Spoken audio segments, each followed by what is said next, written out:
বগুড়ায় deep fridge থেকে এক নারীর মরদেহ উদ্ধার করা হয় এবং পরবর্তীতে সেই খুনের খুনি বা আসামি হিসেবে শনাক্ত করা হয় তারই ছোট ছেলে শানকে। যে ভিডিওটি সামাজিক যোগাযোগ মাধ্যমে ভাইরাল হয় এবং পুরো বাংলাদেশের মানুষ আতঙ্কিত হয়ে যায় এবং সবার মনে এটাই প্রশ্ন জাগে, এটা কিভাবে সম্ভব? নিজের সন্তান কিভাবে তার মাকে খুন করতে পারে? দর্শক, সেই হত্যা মামলার নতুন মোড় ঘুরেছে, যেখানে দেখা যাচ্ছে কিনা তার সেই ছোট ছেলে শান এই হত্যার সঙ্গে জড়িতই নয়, জড়িত অন্য ব্যক্তিরা, যারা কিনা ছিল ওই বাসার ভাড়াটিয়া।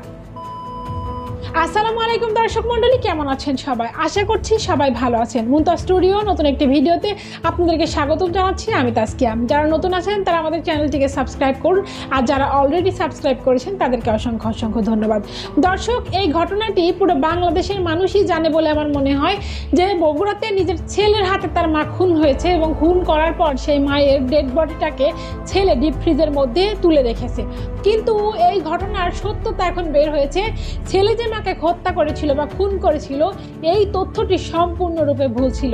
পুলিশ তদন্ত করার পর জানিয়েছে আসলে ছেলেটি এই খুনের সাথে যুক্তই ছিল না, যুক্ত ছিল মূলত এই বাসার ভাড়াটিয়ারা, যাদের মধ্যে ছিল মার্জিয়া নামের এক ব্যক্তি এবং সুমন চন্দ্র রায় নামের এক ব্যক্তি, এছাড়াও মুসলিম নামের এক ব্যক্তি, যারা কিনা ওই বাসায় ভাড়াটিয়া হিসেবে ছিল এবং তারা ওই বাসায় তাণ্ডব চালিয়েছিল। পুলিশের কি অস্ত্রশস্ত্রের মাধ্যমে নারীকে হত্যা করা হয়েছিল সেগুলোকে উদ্ধার করেছে এবং পুলিশ তদন্তের মাধ্যমে বের করেছে যে ওই বাসার ভাড়াটিয়ারা ওই নারীকে খুন করেছিল। দর্শক, মাঝখান দিয়ে তার ছেলেকে পুরো বাঙালি জাতি ভিলেন ভেবে নিল, পুরো জাতি তার ছেলেকে খুনি হিসেবে শনাক্ত করেছিল।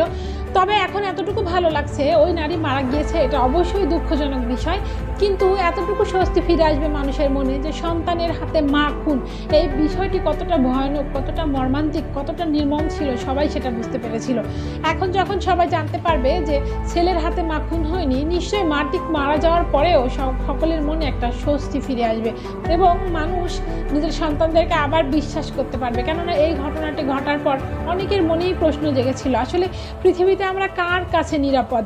কেননা ইদানিং সামাজিক যোগাযোগ মাধ্যমে যে ধরনের ভিডিওগুলো দেখা যাচ্ছে, যে খুন খারাপির মতো ঘটনাগুলো ঘটছে, যেখানে ম্যাক্সিমাম ক্ষেত্রে দেখা যাচ্ছে মায়ের হাতে সন্তান খুন, সন্তানের হাতে মা খুন, সন্তানের হাতে বাবা খুন, শিক্ষিকার কাছে ছাত্রী খুন, স্বামীর কাছে স্ত্রী খুন, মানে পৃথিবীটা মনে হচ্ছে ধ্বংস হওয়ার পর্যায়ে চলে গিয়েছে। মানুষের মধ্যে বিবেক বোধ বলে কিছু বোধহয় আর অবশিষ্ট নেই, মানুষ নিজের আপনজনকে খুন করে ফেলছে নিজের স্বার্থে। তো দর্শক, আজকের ভিডিওটি সম্পর্কে যে কোনো রকম মতামত কমেন্ট বক্সে জানিয়ে যাবেন। আজকের ভিডিওটি এ পর্যন্তই। ভিডিওটি ভালো লাগলে শেয়ার করবেন এবং পরবর্তী ভিডিও পেতে আমাদের চ্যানেলটিকে সাবস্ক্রাইব করে আমাদের সাথেই থাকবেন।